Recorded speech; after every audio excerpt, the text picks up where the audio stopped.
Harley has released a third update for the amplifier software on the 23 CVOs. This update claims to fix the startup issue where you have no audio and you sometimes have to cycle the bike off, turn the bike on, or even pull the main fuse to get your audio to return. So a much needed fix. Let's take a look. From Harley's main website, you want to scroll all the way to the bottom and you're looking for software updates. From here, we're interested in the information control unit. We'll click there and we can see that we have an amplifier update 1.3.8.0. And this was released on January 11th, 24. We still have no update for the main software for the unit. We're still sitting at the 467D. I suspect before the 24s are released or on that same day, we'll probably see an update for this software. But for now, we have this update. So we'll click the infotainment resources link here. And if we go down, it'll give you the instructions of how to apply this. So we're looking for the SREC file. When we download this, we'll extract it, and we only want that file present on the thumb drive. If you're using the same thumb drive that you used for the last AMP update, make sure you delete that file first.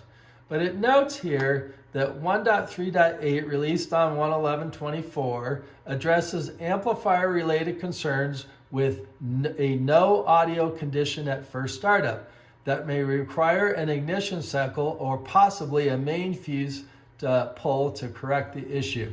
I've run into this many times. It's very frustrating. You start and you go for a ride and there's just no audio. It won't show up.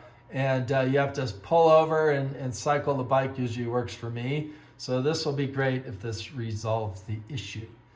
So from here, we'll go back to a page and we'll click the link here for the amplifier update. So we'll click this and it will start the download. This will vary as to how it works based on what browser you have and what operating system. I'm using Google Chrome and a MacBook here. Most of you will have a USB Type A thumb drive, which will work. You'll need a USB-A to USB-C adapter to connect it to the bike. So you put these two together and then connect this to the bike. I'll put a link in the description if you need one of these. So with our thumb drive inserted, you can see I have the AMP update from October 30th on the last one. So we're going to delete that first. And then we'll take the SREC file, the new one, and place that in on the thumb drive. At this point, eject your thumb drive and we'll head to the bike. With your key fob present, pop open your accessory door to locate the USB-C cable.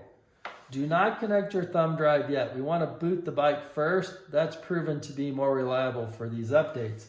Again, I have my USB-A thumb drive and then my USB-A to C adapter.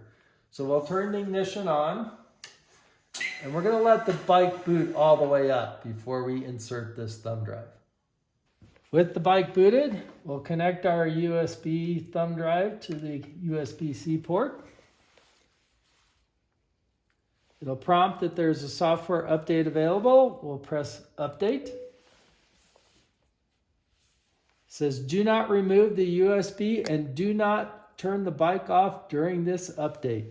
Install now.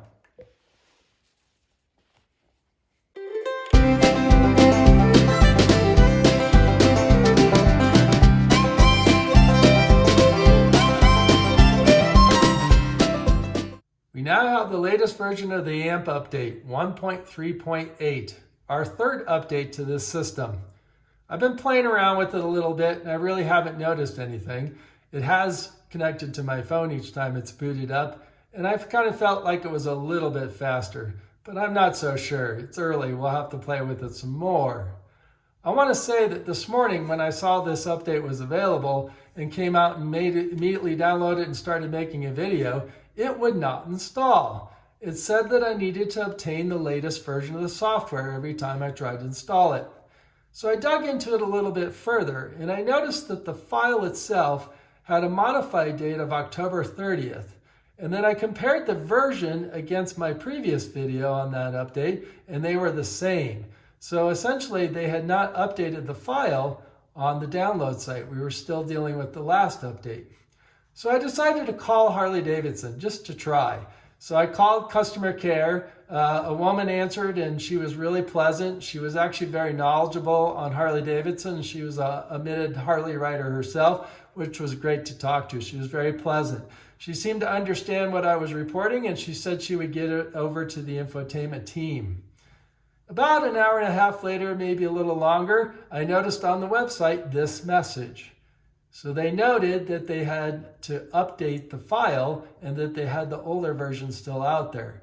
A little bit after that, I actually received a phone call, and a gentleman answered from Harley telling me that he'd seen my feedback and noticed the file was wrong and had updated it for us. So really great customer service experience. I know this has been a mixed bag with Harley Davidson, but I can say this experience was outstanding. They responded, took my feedback, and updated the file quickly. So what a win. So now we have 1.3.8. I'm very excited for the 24s to come out, and I kind of suspect we'll see a big software update after those new models come out. I'll be following it, and I hope you'll join me here in the Friction Zone.